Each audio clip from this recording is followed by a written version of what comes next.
Okay, so you want to own a hospital. Not run one. Own one. The building, the beds, the ambulance bay lit up at 2 a.m. In your head, this is the safest business on earth. People get sick every single day, recession or boom, and disease doesn't check interest rates before it shows up. So the money should just come. Here's the part that breaks people's brains. The hospital you're picturing, the one that heals people and gets paid for it, isn't actually the business you'd be buying. The real business is hiding underneath it, in three places almost nobody looks: the price on the bill, the building itself, and the word nonprofit stamped on the tax return. Whoever controls those three things controls the hospital. The doctors and nurses are just the part you can see. By the end of this video, you'll understand why a knee replacement can cost $14,000 at one hospital and $102,000 at the hospital next door. You'll understand why the most charitable hospital in your city might be sitting on a financial war chest bigger than most public companies. And you'll understand why the actual medicine, the thing you assumed was the business, is almost incidental to how the money really moves. Let's start with the number on the bill. Because before real estate, before tax law, you have to deal with the strangest number in American business: the price of a hospital procedure. Every hospital keeps a master list of prices called a charge master. Thousands of line items, one for every stitch, scan, and syringe. Here's the part that breaks people's brains. Almost nobody actually pays the charge master price. Researchers who pulled pricing data from over 2,000 hospitals found that the average cash price was 64% of the charge master, and the average commercial insurance rate was 58%. So the sticker price isn't a price at all. It's an opening bid in a negotiation you never get invited to. And the gap between what different buyers pay for the exact same procedure is where it gets strange. In Dallas, a major joint replacement with complications had a negotiated rate as low as $19,599 at one hospital and as high as $102,369 at another from the same insurer. Inside a single hospital, that same procedure ranged from $14,306 to $56,695, depending only on which insurance company was paying. Same surgeon, same operating room, same 12-inch incision. A fourfold difference in price, and the patient never chose any of it. Their employer's insurance contract did. Why does this happen? Because the charge master was never built to reflect cost. It was built to give every insurer a different number to negotiate down from. So the hospital never reveals its true floor to anyone. A hospital with more market power in a city, more beds, more specialists, fewer competitors, can force an insurer to accept a smaller discount off that inflated number. A hospital with less power has to give a bigger one. The charge master isn't a price list. It's a leverage report dressed up to look like a menu. The hospital doesn't have one business model. It has thousands of them running at once, one per insurance contract, and the sickest, least insured patients, the ones paying cash or nothing, are the only people ever exposed to the number at the very top of the list. Now here's where it gets genuinely interesting, because the price on the bill isn't even the biggest hidden business inside a hospital. The building underneath the hospital is.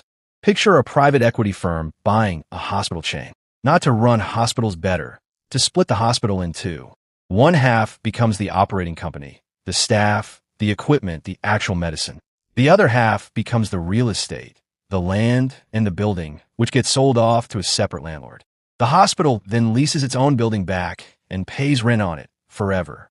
This is a sale-leaseback, and the largest landlord doing this in American healthcare is a company called Medical Properties Trust, a real estate investment trust, not a hospital operator, with an asset base of nearly $15 billion, built almost entirely by buying hospital buildings and leasing them back to the people running them. Watch how this actually played out with a hospital chain called Steward Healthcare. In 2010, the private equity firm Cerberus Capital bought a struggling nonprofit hospital system out of Boston and turned it into Steward.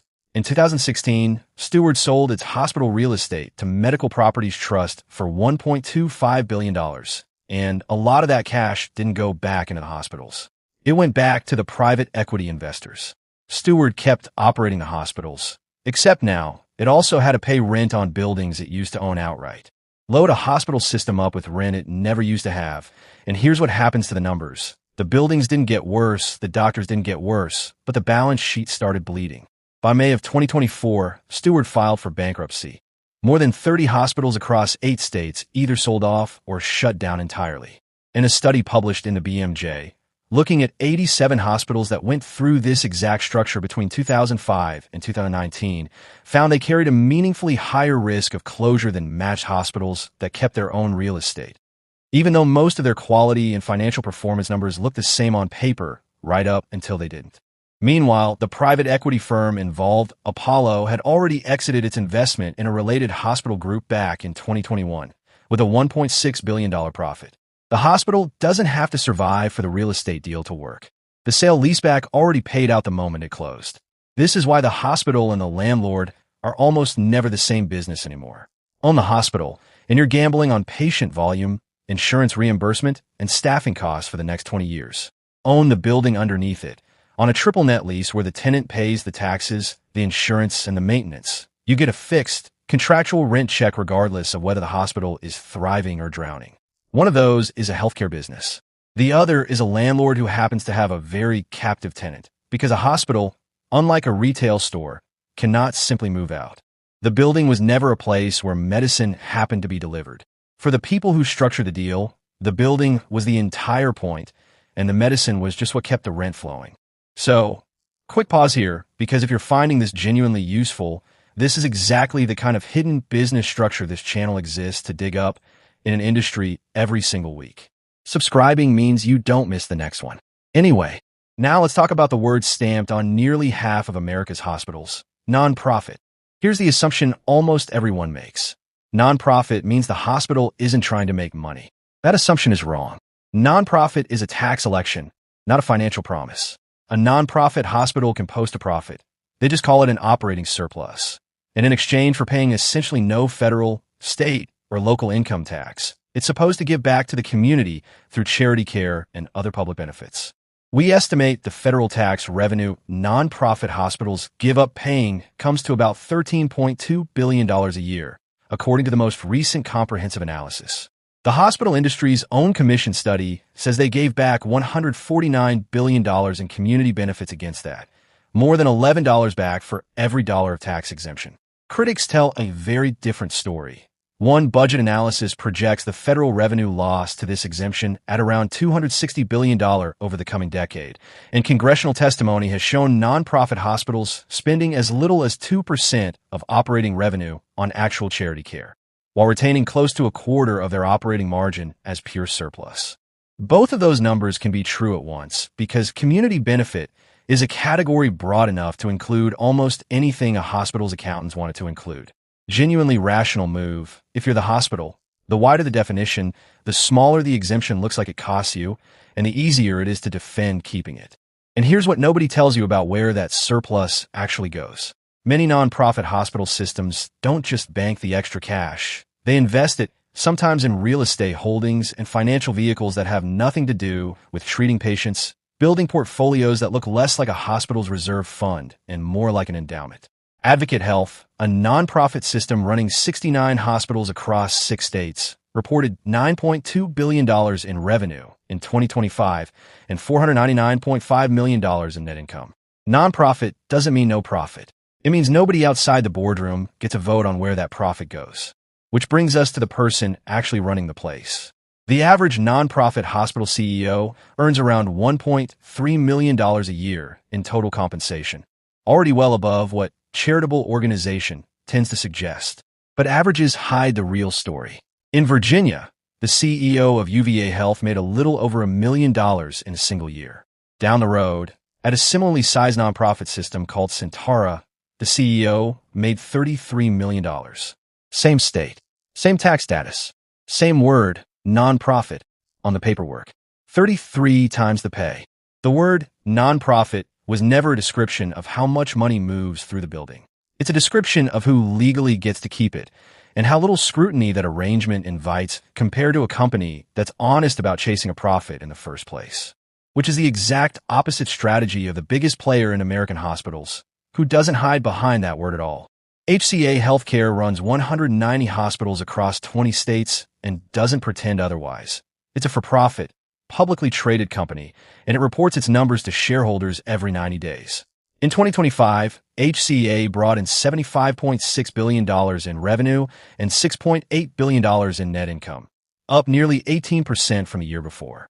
Its fourth quarter net income alone jumped from $1.4 billion to $1.9 billion year over year. This is not a company scraping by on thin margins. This is one of the most consistently profitable healthcare operators in the country, run completely in the open. Why can a for-profit chain like HCA make that kind of money while so many hospitals nearby are drowning?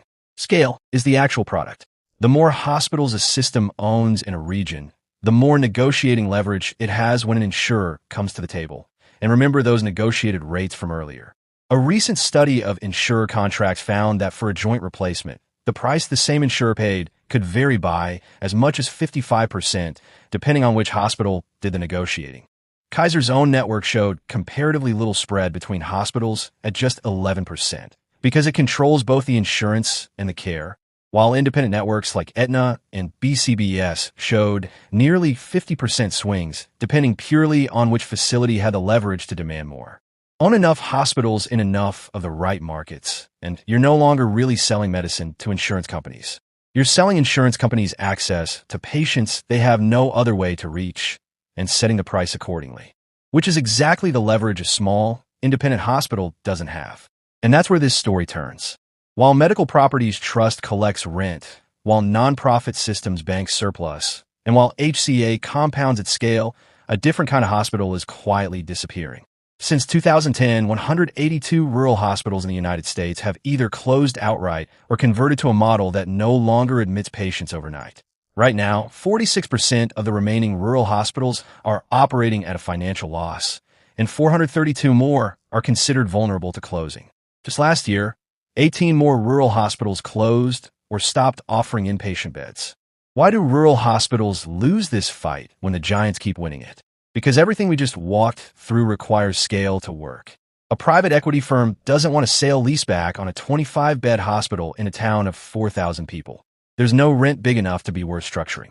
A nonprofit system with real estate holdings and investment portfolios needs a large enough surplus to invest in the first place. And a small hospital negotiating a loan against a national insurer has none of HCA's leverage.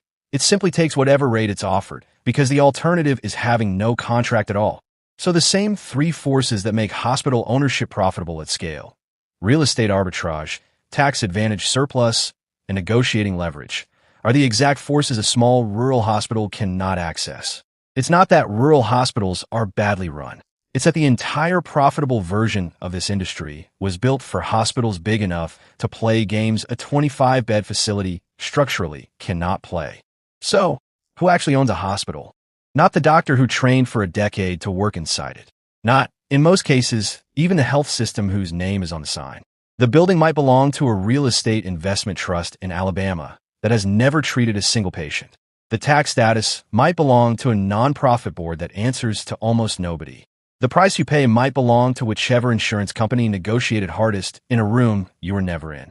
And the leverage behind all of it might belong to whoever owns the most hospitals in your city. Because scale is the only thing that turns a building full of sick people into a business that reliably compounds.